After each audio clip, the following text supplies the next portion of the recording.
தேவனுடைய விசுவாசம் அல்லது காட் கைண்ட் ஆஃப் ஃபெய்த் என்கிற தலைப்பில் போதித்து வருகிறேன்.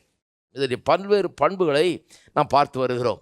இதில் குறிப்பாக 2-3 வாரத்துக்கு முன்னாடி இப்பொழுது நம்முடைய வார்த்தைகள் எவ்வளோ முக்கியம். இந்த விசுவாசத்தில் கடவுளுடைய வார்த்தையை விசுவாசிக்கிறோம், நம்ம நல்லது தான். ஆனால் அதில் நம்முடைய வார்த்தைகளை எப்படி நாம் பயன்படுத்துகிறோம் என்பது எவ்வளோ முக்கியங்கிறத பார்த்து வருகிறோம். நம்முடைய வார்த்தையை கொண்டு தான் நாம் என்ன பண்ணுகிறோம், விசுவாசத்தை கட்டவிழ்க்கிறோம். விசுவாசம் இருக்குது, அதை எப்படி கட்டவிழ்க்கிறோம்? விசுவாசம் ஒரு வேலைக்காரனை போல போய் நமக்கு காரியங்களை செய்கிறது, நடப்பிக்கிறது. அதை எப்படி கட்டவிழ்க்கிறோம், எப்படி செய்ய விடுறோம்னு சொன்னால், நம்முடைய வாயை திறந்து நாம் பேசுகிறோம். என்ன சூழ்நிலை, எது மாறணுமோ அதை நோக்கி நாம் பேசுகிறோம். அப்படி தான் இந்த தேவனுடைய விசுவாசம் வேலை செய்கிறது என்பதை குறித்து போதித்து வருகிறேன். இப்பொழுது தொடர்ந்து இதை குறித்து சில காரியங்களை நாம் பார்ப்போம். நீதிமொழிகளிலிருந்து பல வேத வசனங்களை உங்களுக்கு எடுத்து காண்பித்தேன். அது போதும்னு நினைக்கிறேன். அது எல்லாம் என்னத்தை குறித்து பேசுகிறது? நம்முடைய வார்த்தைகள். எல்லாம் சொல்லுங்கள், நம்முடைய வார்த்தைகள் எவ்வளோ முக்கியமானது என்பதை குறித்து. திருப்பவும் 2 கொரிந்தியர் 4ஆம் அதிகாரம் 13ஆம் வசனம். விசுவாசித்தேன் ஆகையால் பேசினேன் என்று எழுதியிருக்கிறபடி, பழைய ஏற்பாட்டிலே அப்படி தான் எழுதியிருக்குதான். விசுவாசிக்கிறவர்கள்லாம் என்ன பண்ணுறாங்களாம், எதை விசுவாசிக்கிறார்களோ அதை பேசுகிறார்களாம். விசுவாசித்தேன் ஆகையால் பேசுகிறேன் என்று எழுதியிருக்கிறபடி, நாங்களும் அந்த விசுவாசத்தின் ஆவியை உடையவர்களாக இருந்து விசுவாசிக்கிறபடியால் பேசுகிறோம். இதுதான் ரொம்ப முக்கியமான ஒரு வசனம் இப்போ நாம் படிக்கிற காரியத்தில். விசுவாசிக்கிறபடியால் பேசுகிறோம். எல்லாம் சொல்லுங்கள், விசுவாசிக்கிறபடியால் பேசுகிறோம். என்ன பேசுகிறீங்க நீங்கள்? விசுவாசிக்கிறபடியால் பேசுகிறீங்களா, இல்லை சும்மா பேசுகிறீங்களா? இல்லை பக்கத்து வீட்டுக்காரங்க இப்படி சொல்லிட்டாங்கங்கிறதுனால பேசுகிறீங்களா, இல்லை நான் இப்படி கேள்விப்பட்டேங்கிறதுனால பேசுகிறீங்களா? விசுவாசிக்கிறபடியால் பேசுகிறோம். இதான் ரொம்ப முக்கியம். பாருங்கள், இதுக்கு சில உதாரணங்களை எல்லாம் காண்பிக்கிறேன். நீதிமொழிகளில் நிறைய வசனத்தை பார்த்துட்டோம், இப்போ சில உதாரணங்களை காண்பிக்கிறேன். திருப்பவும் முன்னோர்கள் எல்லாம் விசுவாசித்தவர்களாம் எப்படி விசுவாசத்தை மட்டும் பேசினாங்க அப்படிங்கிறத காண்பிக்கிறேன். திருப்பவும் எபிரேயர் 11ஆம் அதிகாரம். எபிரேயர் 11ஆம் அதிகாரத்தில் the heroes of faith, the hall of fame of ஃபெய்த்ன்றாங்க. அதாவது விசுவாச வீரர்களுடைய பட்டியல் அங்கே கொடுக்கப்பட்டிருக்கிறது. பெரிய பெரிய விசுவாச வீரர்கள், பழைய ஏற்பாட்டு காலத்தில் வாழ்ந்தவர்களுடைய பட்டியல் அங்கே கொடுக்கப்படும். யாரெல்லாம் சேர்த்துருக்காங்க பாருங்கள். அங்கே அவங்களுடைய வாழ்க்கையை கொஞ்சம் வாசித்து பாருங்கள். அவங்கெல்லாம் கூட நம்மள மாதிரி தான், கொஞ்சம் அப்படி இப்படி இருந்தவங்க தான்.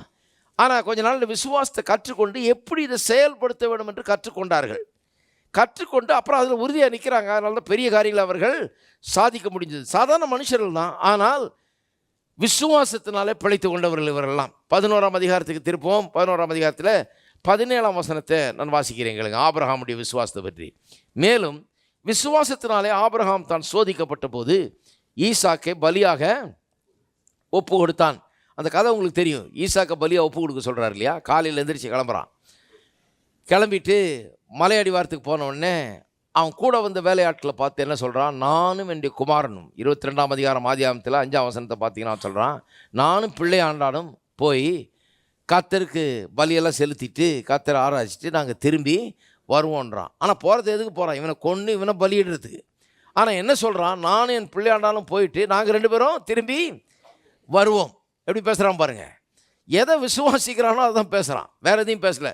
போகிறோம்ப்பா, நீங்கள்லாம் ஜெபம் பண்ணிங்க, என்ன ஆகும்னு சொல்ல முடியாது. ஒருவேளை தனியாக வந்தாலும் வருவேன், ஒருவேளை 2 பேர் வந்தாலும் வருவோம். எனக்கு என்ன நினைக்கிறதுன்னு தெரியல, ஒரே குழப்பமாக இருக்குது அப்படின்னு சொல்ல போகும்போது என்ன சொல்கிறான், வாசித்துருவோம் அதையும். ஆதியாகமம் 22ஆம் அதிகாரம் 5ஆம் வசனம்.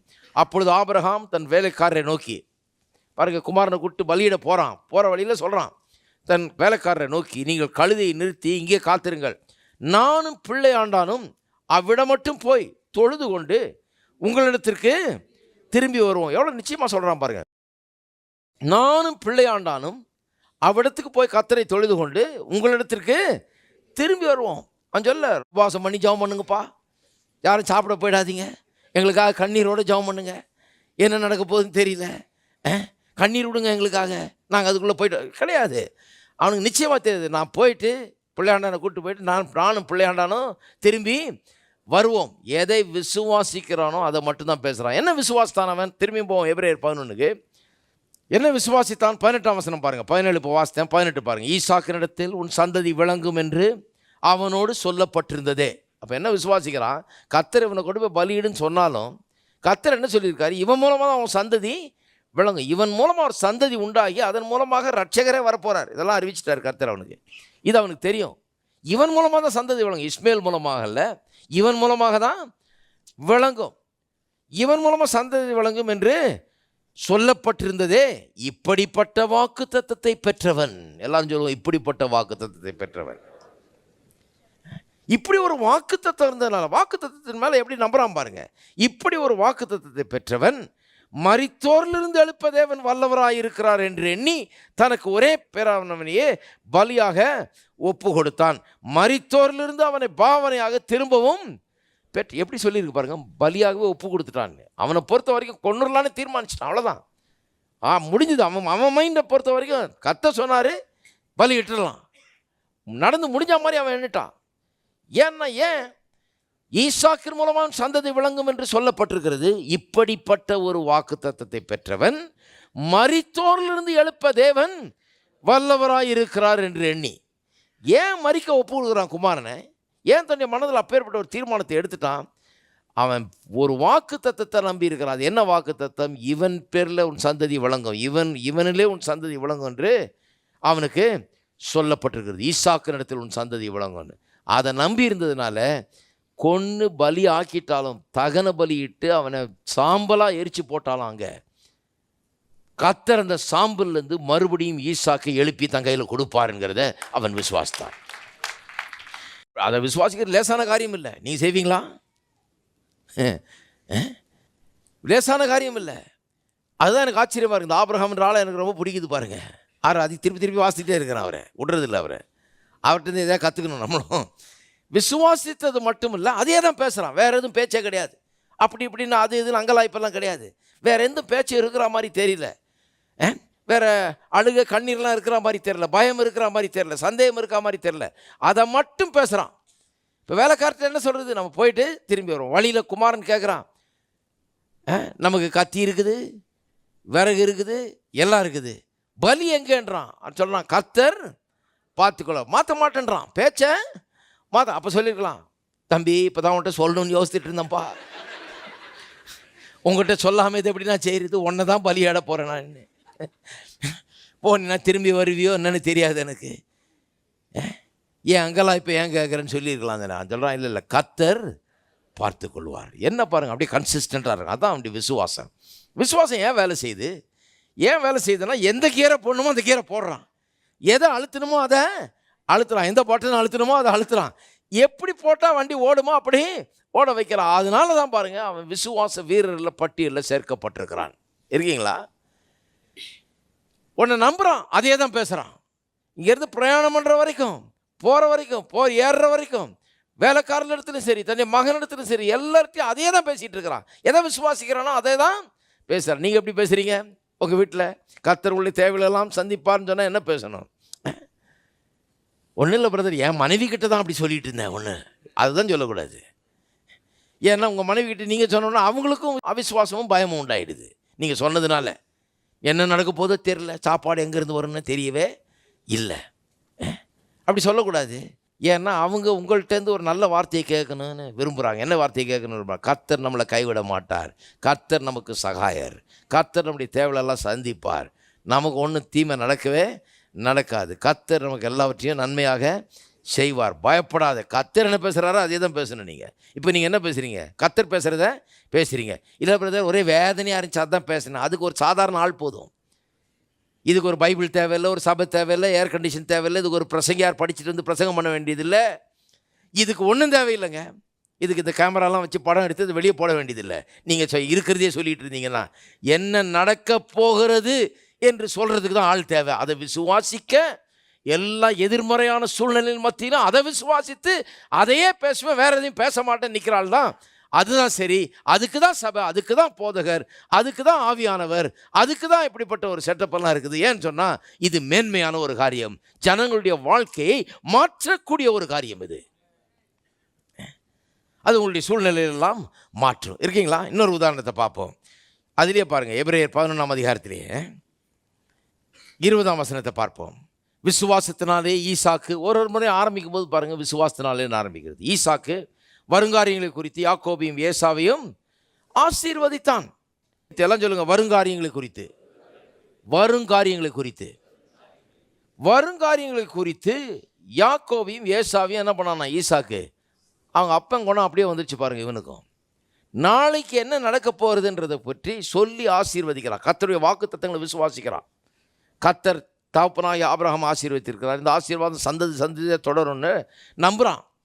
அதனால் குமாரர்களை கூப்பிட்டு, நான் போகிறேன், நீ எப்படி இருக்க போறியோ தெரில, நீங்கள்லாம் பொழப்ப என்ன நடத்துவீங்களா இல்லையா, என்ன உருப்பிடுவீங்களா உருப்பிட மாட்டிங்களா, எப்படியோ உங்களை விட்டு போகிறதே எனக்கு அப்படி சொல்லலாங்க. வரும் காரியங்களை குறித்து கடவுள் என்ன சொல்லியிருக்கார், பிள்ளைகளை பற்றி கடவுள் தன்னுடைய சந்ததியை பற்றி என்ன சொல்லியிருக்கார். ஆபிரகாமில் ஆரம்பிச்சது இது. அங்கே அவனுக்கு வாக்கு பண்ணினார். கர்த்தர் அந்த வாக்கின்படியே நம்மளை ஆசீர்வதித்திருக்கிறாரு. அப்படியே குமாரனாய் யாக்கோபையும் ஏசாவையும் கர்த்தர் ஆசீர்வதிப்பார், அவருடைய பிள்ளைகளையும் ஆசீர்வதிப்பார். அதை பேசுகிறான். வரும் காரியங்களை குறித்து அவர்களுக்கு சொல்லி அவர்களை ஆசீர்வதிக்கிறான். பாருங்கள், நீங்கள் என்ன சொல்கிறீங்க, வருங்காரியங்களை குறித்து சொல்கிறீங்களா? கர்த்தருடைய வாக்குத்தத்தம் உங்களுடைய வருங்காலம் எப்படி இருக்கும், உங்களுக்கு என்னென்ன காரியங்கள்லாம் வரப்போகுது, எப்படிப்பட்ட உங்களுக்கு வாழ்க்கை இருக்கும்ங்கிறத கர்த்தருடைய வார்த்தை உங்களுக்கு சொல்லுகிறது. இருக்கீங்களா? அதை சொல்லணும். வருங்காரியங்கள் ஒருத்தர் சொல்கிறாரு, ரொம்ப ஜாக்கிரதையாக இருக்கணுங்க, எப்படிப்பட்ட மனைவி வரப்போதோ அதை பொறுத்து தான் பார்க்கணும்.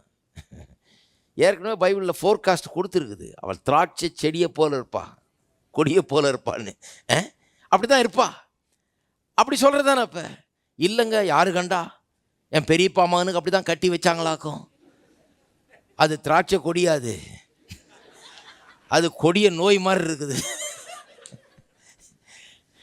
நீங்கள் என்ன சொல்கிறீங்களோ அதான் நடக்க போகுது. என்னத்தை நம்புறீங்க? எல்லாம் எப்படி வாய்க்க போதோ, எப்படி நடக்க போதோ, எப்படி வாய்க்க போகிறதுன்றது தான் வாயத்தரன்னு சொல்லுங்களேன். விசுவாசிக்கிற உங்களுடைய மனைவி அது எப்படி பைபிளில் சொல்லியிருக்குதோ அப்படி இருப்பாள். பிள்ளைகள் எப்படி பனைமரம் மாதிரி இருப்பாங்கன்னு சொல்லியிருக்குது. ஹைட்டு வருமா வராத வரும். உங்களுக்கே இல்லைனா கூட அது இல்லாத ஹைட்டு கூட வரும். நம்மளை மாதிரி ஷார்ட் ஆகிடக்கூடாது, பயப்படாதீங்க. இதே சொல்லிட்டு தான் ஷார்ட்டாக தான் ஆகும். என்ன வேணுமோ அதை பேசுங்க. ப்ராக்டிக்கலாக சொல்லணும்னு சொல்கிறேன் நான். ஏன்னு சொன்னால் சில நேரத்தில் எதையோ பேசுகிறோம். நம்ம அங்கலாய்ப்பை, நமக்குள்ளே இருக்கிற சந்தேகங்களை, நமக்குள்ளே இருக்கிற வருத்தங்களை, நமக்கு இருக்கிற பயங்களை, இதைத்தான் பேசுகிறதுல சாம்பியன்ஸாக இருக்கிறோம். நான் சொல்லுகிறேன், விசுவாசிக்கிறவர்களாக இருந்தால் வருங்காரியங்களை குறித்து ஆசீர்வாதமான வார்த்தைகளை நாம் கூற வேண்டும். என்ன வரப்போகிறது என்பதை குறித்து ஆசீர்வாதமான வார்த்தைகளை கூற வேண்டும். உங்களுடைய பிள்ளைகள், நான் சொல்கிறேன், உங்களை காட்டிலும் ஒரு மடங்கு நல்லா, இன்னும் அதிகமாக தான் நல்லா இருப்பாங்க. ஏன்னா அப்படி தான் கர்த்தர் விரும்புகிறார். ஆபிரகாமை கர்த்தர் ஆசீர்வதிப்பார். அப்போ ஈசாக்கு இன்னும் கொஞ்சம் ஈஸியாக போயிடுது ஆசீர்வாதங்கிறது. ஆபிரகாம் மாதிரி ஈசாக்கு போய் அங்கங்கே யுத்தம் பண்ணி அதெல்லாம் பண்ண வேண்டியதில்லை. ஏற்கனவே பெரும் பணக்காரனாக இருக்கிறான். ஏற்கனவே பெரிய கர்த்தருடைய தயவை பெற்றவனா இருக்கிறான். இவனை பார்த்தாலே ஊரே பயப்படுது. அந்த மாதிரி அளவுக்கு அவன் இருக்கிறான். ஏன்னா அவங்க அப்பா அப்படி செட்டப் பண்ணி கொடுத்துட்டு போயிருக்காரு. இருக்கீங்களா? அப்போ அடுத்த தலைமுறைலாம் இன்னும் உங்களை விட இன்னும் நல்லா இருக்கும். ஏன்னா அவங்க ரொம்ப அட்வான்ஸ்டாக ஆரம்பிக்கிறாங்க. அவங்க ஆரம்பிக்கும் போதே எப்படி ஒரு சபைக்கு வந்து வசனங்களை கேட்டு ஆரம்பிக்கிறாங்க. அவங்க வாழ்க்கை எப்படி இருக்குன்று பாருங்கள். அப்போ வருங்காரியங்களை குறித்து ஒரு தீர்க்கதரிசியை போல பேசுங்க. நிறைய பேர் பாருங்கள், இது விளங்கவே மாட்டேங்குது. பாருங்கள், யார்கிட்டயா போய் எனக்கு கொஞ்சம் தீர்க்கதரிசின்னு சொல்லுங்கன்னு நிற்கிறாங்க. நான் சொல்கிறேன், நீங்கள் உங்களுக்கு மேலே தீர்க்கதரிசின்னு சொல்லுங்கள். சிலர் வந்து ஊராருக்கெல்லாம் தீர்க்கதரிசின்னு சொல்கிறாங்க. தங்களுடைய வாழ்க்கையை பற்றி சொன்னால், அதான் பிரதர், நான் எவ்வளோ கர்த்தர் என்ன உபயோகப்படுத்துகிறார் பிரதர், ஆனால் நம்முடைய வாழ்க்கையே ஒரு பெரிய வேதனையாக இருக்குதுன்னார் ஒருத்தர். எப்படி உபயோகப்படுத்துகிறார் ஊரில் உங்களை கர்த்தர்னு கேட்டேன். என்ன தீர்க்க தரிசனம் பிரதர், அங்கே போன கர்த்தர் எப்படி சொன்னார் அப்படியே நடந்தது பிரதர், இங்கே போன இந்த தீர்க்க தரிசனம் சொன்னால் அதே மாதிரி நடந்தது பிரதர்ன்னு. அப்போ உங்களுக்கு ஒரு தீர்க்க தரிசனம் நீங்கள் சொல்லக்கூடாதா என்ன? ஒரு மாதிரி பார்த்தார். நான் சொன்னேன், பிரதர், அங்கங்கே தீர்க்க தரிசனம் சொல்கிறது இருக்கட்டும், முதல்ல உங்களுக்கு ஒரு தீர்க்க தரிசனம் சொல்லுங்கள். கர்த்தர் உங்களை, உங்கள் குடும்பத்துக்கு, உங்களுடைய வாழ்க்கைக்கு நீங்கள் தீர்க்க தரிசனம் சொல்லணும்னு வச்சிருக்கிறாரு. நான் தீர்க்க தரிசனத்தை நம்புகிறேன். நீங்கள் சொல்லுங்களேன் வாயை திறந்து, நீ ஆசீர்வதிக்கப்பட்டவனா இருப்பாய். அப்படி பிள்ளைகளை பார்த்து சொல்லுங்க, உங்கள் குடும்பத்தை பார்த்து சொல்லுங்க, ஆசீர்வாதத்தை கூறுங்கள். ஏன்னா உங்களுடைய வாயில் வல்லமையை வைத்திருக்கிறார். God has made you to be a prophet in your home. நீங்கள் தான் உங்களுக்கு பெரிய தீர்க்கதரிசி. இருக்கீங்களா? அப்போ அப்படி பண்ணுங்க. அப்படி தான் பண்ணாங்க. ஈசாக்கு என்ன பண்ணுறான்? ஏசாவையும் யாக்கோபையும் குறித்து வருங்காரியங்களை சொல்லி ஆசீர்வதிக்கிறான். 21ஆம் வசனம் பாருங்கள். விசுவாசத்தினால யாக்கோபு தன் மரண காலத்தில் யோசேப்பின் குமாரர் இருவரையும் ஆசீர்வதித்து யாக்கோபு என்ன பண்ணுறான், யோசேப்பின் குமார் வரைக்கும் போயிட்டான், 3வது சந்ததி வரைக்கும் ஆசீர்வதித்து தன் கோலின் முனையிலே சாய்ந்து தொழுது கொண்டான். 22 விசுவாசத்தினாலே யோசேப்பு இஸ்ரவேல் புத்திரர் எகிப்து தேசத்தை விட்டு புறப்படுவார்கள் என்பதை பற்றி தன் அந்திய காலத்தில் பேசி தன் எலும்புகளை குறித்து கட்டளை கொடுத்தான். அதாவது வாழ்க்கை முடிகிற காலத்தில் இதை பற்றி பேசி தன் எலும்புகளை குறித்து கட்டளை கிளியராக சில காரியங்களை விசுவாசிக்கிறான் பாருங்க. அதை மட்டும் தான் பேசுகிறான். நான் சொல்கிறான், இப்படி இங்கேருந்து புறப்பட்டு போவீங்க, இங்கேருந்து கர்த்தர் வெளியே கொண்டு வருவார், நம்முடைய முற்பதாவாகிய ஆபிரகாமுக்கு வாக்குத்தத்தம் பண்ணப்பட்ட அந்த தேசத்துக்கு உங்களை கொண்டு போவார். எத்தனை தலைமுறை பிறகு நடக்கிற ஒரு காரியத்தை சொல்கிறான் பாருங்கள். யோசேப்பின் காலத்தில் அவர் வந்தவர்கள் எகிப்துக்கு 430 ஆண்டுகள் அங்கே இருந்தாரலாம். 430 ஆண்டுகள்னால் அங்கே யோசேப்பு இருந்த ஆண்டுகளை விட்டுட்டு மீதி பார்த்திங்கன்னா கிட்டத்தட்ட 300 சில்லற ஆண்டுகளுடைய கதையை பேசுகிறான். அதுக்கப்புறம் நடக்க போகிறது சொல்லி போகும்போது என் எலும்புகளை எடுத்துக்கிட்டு ஞாபகமாக கொண்டு போங்கன்றான். இருக்கீங்களா? அப்போ எதை விசுவாசிக்கிறார்களோ அதை தான் பேசுகிறான். அவன் விடுதலை விசுவாசித்தான். இது இல்லை நம்ம நாடு, இது இல்லை நம்ம இருக்கிற இடம் அப்படின்னு அவன் விசுவாசித்தான். நமக்கு கொடுத்த இடம், கர்த்தர் கொடுத்த இடம் வேற, அந்த இடத்துக்கு நீங்கள் போவீங்க அப்படிங்கிறது விசுவாசித்தான், அதை எதிர்பார்த்தான். அது அப்படியே நடந்தது பாருங்க. அதை குறித்து பேசினான்ங்கிறத நாம் பார்க்கிறோம். அப்போ நம்முடைய வார்த்தைகள் எவ்வளவு முக்கியம் என்கிறதை நாம் அறிந்து கொள்ள வேணும். இன்னும் சில உதாரணங்களுக்கு போவோம், இன்னும் சில காரியங்களை நான் பார்ப்போம். அதுக்கு முன்னால் ஒரு காரியத்தை காண்பிக்க விரும்புகிறேன். அதனால தான் பாருங்கள், உங்களுடைய விசுவாசம், விசுவாசித்தேன் ஆகையால் பேசுகிறேன், அதான் விசுவாசம். அப்படிதான் விசுவாசம் வேலை செய்யுது. இப்படிப்பட்ட விசுவாசத்தை உடையவர்கள், அந்த விசுவாசம் எப்படிப்பட்டதுன்னு சொன்னால் விலையேற பெற்றது, அது அருமையானது என்று வேதவாசனம் சொல்லுது. 1-2 வசனம் ஞாபகம் வருது, சீக்கிரம் அதை வாசிப்போம், அதுக்கப்புறம் கடந்து செல்வோம். 1 பேதுரு 1ஆம் அதிகாரம் 7ஆம் வசனம். அழிந்து போகிற பொன் அக்னியினாலே சோதிக்கப்படும், அதை பார்க்கலும் அதிக விலையேற பெற்றதாக இருக்கிற உங்கள் விசுவாசம் சோதிக்கப்பட்டு. நல்லா கவனிக்கிறீங்களா? அழிந்து போகிற பொன், கோல்டை பற்றி எப்படி சொல்லியிருப்பாருங்க. அழிந்து போகிற பொன், அழிந்து போகிற பொன் அக்னியிலே சோதிக்கப்படும், அதை பார்க்கலும் அதிக விலையேற பெற்ற உங்கள் விசுவாசம். எல்லாரும் சொல்லுங்க, பொன்னை காட்டிலும் அதிக விலையேற பெற்ற என்னுடைய விசுவாசம். இப்போ நான் சொல்கிறேன், கழுத்தையும் கையும் பார்க்காதீங்க எவ்வளோ கோல்டு இருக்குதுன்னு, எத்தனை சவரன் இருக்குதுன்னு. நான் சொல்கிறேன், உங்கள் உள்ளத்தை பாருங்கள், பொன்னை காட்டிலும் அதிக விலையேறப்பெற்ற விசுவாசம் உங்களுக்குள்ளே இருக்கிறது. இதை புரிந்து கொள்ளுங்கள். இந்த விசுவாசத்தை கொண்டு பொன்னையும் வாங்கலாம், பொன்னை வச்சு வாங்க முடியாத எல்லாத்தையும் வாங்கலாம். இருக்கீங்களா? பணத்தை காட்டிலும் பெருசுது, வெள்ளியும் பொன்னை காட்டிலும் பெருசுது இந்த விசுவாசம். அதனால தான் விலையேற பெற்ற, அதிக விலையேற பெற்ற, பொன்னை காட்டிலும் அதிக விலையேற பெற்ற விசுவாசம் சொல்லியிருக்கு. ஏன்னா இது இருந்துச்சுன்னா எல்லாவற்றையும் நீங்கள் சம்பாதிக்கலாம். இது இருந்ததுன்னா வெற்றியை சம்பாதித்து கொள்ளலாம் வாழ்க்கையில். இது இருந்ததுன்னா உயர்வை, ப்ரமோஷனை சம்பாதித்து கொள்ளலாம். இந்த விசுவாசம் இருந்ததுன்னா எல்லா பிரச்சனையும் மேற்கொள்ளலாம். இந்த விசுவாசம் உங்களுக்கு இருந்ததுன்னா உங்களுக்கு எதிராக வருகிற எல்லா சூழ்நிலையும் தோற்கடித்து நீங்கள் ஜெயத்தை பெற முடியும். இந்த விசுவாசம் இருந்ததுன்னா பணத்தை சம்பாதிக்கலாம். இந்த விசுவாசம் இருந்ததுன்னா வெள்ளியும் பொன்னையும் கூட சம்பாதிக்கலாம். இந்த விசுவாசம் உங்களுக்கு இருந்ததுன்னா எல்லாம் உங்களுக்கு வரும். அதனால தான் பொன்னை காட்டிலும் அதிக விலையேறப்பெற்ற விசுவாசம்னு சொல்லியிருக்குது. ஆனால் விசுவாசம் கரெக்டானதாக இருக்கணும். உங்களுடைய விசுவாசத்தை பற்றி சொல்லது, நீங்கள் விசுவாசம் நினச்சிட்டு இருக்கிற ஒரு காரியத்தை பற்றியும் அது சொல்லலை. பைபிளில் சொல்லியிருக்கு பாருங்க, அந்த விசுவாசம் அது எப்படிப்பட்ட விசுவாசம்? விசுவாசித்தேன் ஆகையால், அந்த மாதிரி விசுவாசம். சரி சொல்கிறாங்க, எனக்கு ரொம்ப ஃபெய்த் இருக்குது பிரதர். அதெல்லாம் ஃபெய்த்தே இல்லை, இவங்க நினச்சிட்டு இருக்காங்க இது ஃபெய்த்துன்னு. அதனால தான் தீமோத்தேயுக்கு எழுதும்போது அப்போஸ்தலன் பவுல் சொல்லுகிறார், அங்கே பேசும்போது சொல்கிறார், விசுவாசத்தை எப்படி சொல்கிறார்? உண்மையான விசுவாசம் அல்லது அன்ஃபெயின்டு ஃபெய்த் என்று சொல்கிறார். அது ஆங்கிலத்தில் பல்வேறு விதத்தில் மொழிபெயர்க்கிறாங்க. Unhypocritical faith, true faith, sincere faith, இப்படிலாம் சொல்கிறாங்க. அப்போ பொய்யான ஒரு விசுவாசம் இருக்குது, மாயான ஒரு விசுவாசம் இருக்குது. விசுவாசமே இல்லாத உடனே விசுவாசம் நிறைய பேர் நினச்சிக்கிட்டு இருக்கிறாங்க. அவங்க நினச்சிட்டு இருக்காங்க இதுதான் விசுவாசம். நான் சொன்னேன் இல்லையா, சில சொல்கிறாங்க, அடியன் விசுவாசத்தில் தாங்க வாழ்கிறேன். என்ன விசுவாசத்தில் வாழ்கிறேன்னு கேட்டால் வேலையை விட்டேங்க. அவங்க நினச்சிருக்காங்க வேலையை விட்டால் விசுவாசத்தில். நீங்கள் வேலை செய்கிறீங்கள, நான் அடியன் விசுவாசத்தில் வாழ்கிறேன். நம்ம விசுவாசத்தில் வாழலையா, அவர் விசுவாசத்தில் வாழ்கிறாரா? அப்போ அது விசுவாசம். அவர் நினச்சிட்டு இருக்கிறார் இது விசுவாசம்னு. அப்புறம் என்ன பண்ணுறாரு, ஒரு 20 வருஷம் இப்படி வாழ்ந்துட்டு அப்புறம் என்ன சொல்கிறார், நானும் விசுவாசத்தில் தான் வாழ்ந்து பார்த்தேன் பிரதர். என்ன பிரசங்கம் பண்ணுறீங்க நீங்கள்? அந்த விசுவாசம் ஒன்றும் வேலை செய்யலை பிரதர். நான் சொல்கிறது, நீங்கள் வச்சிருந்தது விசுவாசமே இல்லை பிரதர். அது விசுவாசமே இல்லையே. அதான் எங்கே கற்றுக்கிட்டீங்க அந்த விசுவாசம்? பைபிள்லேருந்து கற்றுக்க. எது விசுவாசம்? விசுவாசம் என்று சொன்னால் விசுவாசித்தேன் ஆகையால் பேசுகிறேன். அப்படி வாழ்ந்தீங்களா? அதுதான் கிடையாது. அதுனா என்னன்னே தெரியாது. அப்போ சிலர் விசுவாசம் என்று எண்ணிக்கொள்ளுகிறார்கள், ஆனால் அது விசுவாசமே இல்லை. ஆகவே தான் அந்த சபையில் நாம் விசுவாசம்னா என்னன்னு கற்றுக்கொள்ளணும். விசுவாசம்னா என்ன?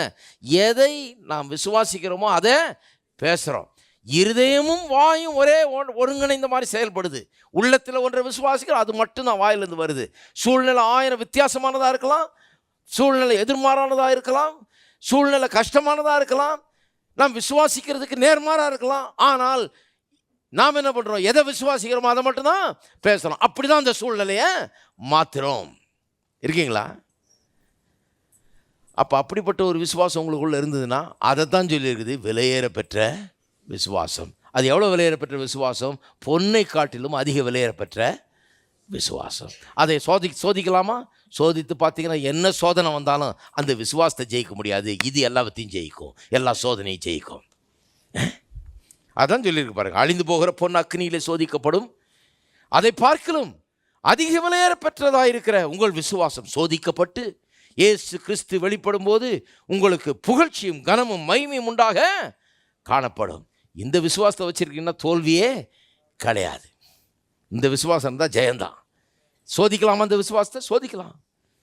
இது ட்ரையல்ஸ் ட்ரிபுலேஷன்ஸ் வந்தால் என்ன பண்ணும்? இந்த விசுவாசம் ஒன்றும் ஆகாது. இந்த விசுவாசம் இருந்ததுன்னா அதனோட போய் கடந்து வெளியே வந்து வெற்றிகரமாக வெளியே வந்துடும். அது இருக்கீங்களா? இந்த விசுவாசம் இருந்தால் எப்பேற்பட்ட சோதனை, எப்பேற்பட்ட கஷ்டம், எப்பேற்பட்ட பிரச்சனை எல்லாத்தையும் ஒரு கை பார்த்துட்டு இது மேலே ஏறி நிற்கும். இது அப்பேற்பட்ட விசுவாசம். பொண்ணை போல சோதிக்கப்பட்டாலும் இது ஒன்றும் ஆகாது. ஏன்னா இது பியூர் கோல்டை விட பெரிய பிரமாதமான ஒரு காரியம். இது வெற்றியை கொண்டு வருகிற ஒன்று. இருக்கீங்களா? அப்போ 2 பேதுரு திருப்போம். 2 பேதுரு 1. எல்லாரும் சொல்லுங்கள், அதிக விலையேற பெற்ற, பொன்னை காட்டிலும் அதிக விலையேற பெற்ற விசுவாசம் எனக்குள்ளே இருக்குது. சரி, திருப்போம். 2 பேதுரு 1ஆம் அதிகாரம் 1ஆம் வசனம். நம்முடைய தேவனும் இரட்சகருமாய் இருக்கிற இயேசு கிறிஸ்துவின் நீதியால் எங்களைப் போல அருமையான விசுவாசத்தை பெற்றவர்களுக்கு என்ன விசுவாசம்? அருமையான விசுவாசம். ஆங்கிலத்தில் எப்படி வருது? ப்ரெஷஸ் ஃபெய்த் என்று வருகிறது. ப்ரெஷஸ் ஃபெய்த், அருமையான விசுவாசம். விசுவாசத்தினுடைய மேன்மையை புரிஞ்சுக்கிட்டார். அருமையான விசுவாசத்தை பெற்றவர்களுக்கு அவங்களுக்கு எழுதுகிறாராம். அப்போ ஜனங்கள் என்னென்னு சொல்கிறாரு? எங்களைப் போல அருமையான விசுவாசத்தை பெற்றவர்கள். இந்த விசுவாசம் பொன்னை காட்டிலும் சிறந்தது, அதிக விலையேற பெற்றது. எல்லா சோதனைக்குள்ளே நீங்கள் அதை கொண்டு சென்றாலும் அது ஒன்றும் ஆகாது. அது உங்களை கைவிடாது, அது உங்களை தோல்விக்குள்ளே கொண்டு போகாது. ஏன்னா இந்த விசுவாசம் என்னென்னு கற்றுக்கிட்டிங்கன்னா, அது விசுவாசித்து பேசுகிறது தான் அந்த விசுவாசம். தெரிந்து கொண்டீர்கள் என்றால் வெற்றியை நீங்கள் நிச்சயமாக எடுப்பீங்க. அப்படிப்பட்ட விசுவாசம் இருக்கிறவர்கள் எப்படிப்பட்ட விசுவாசத்துடையவர்களாக இருக்கிறார்கள்? அருமையான விசுவாசம். அருமையான விசுவாசம் இருக்கா?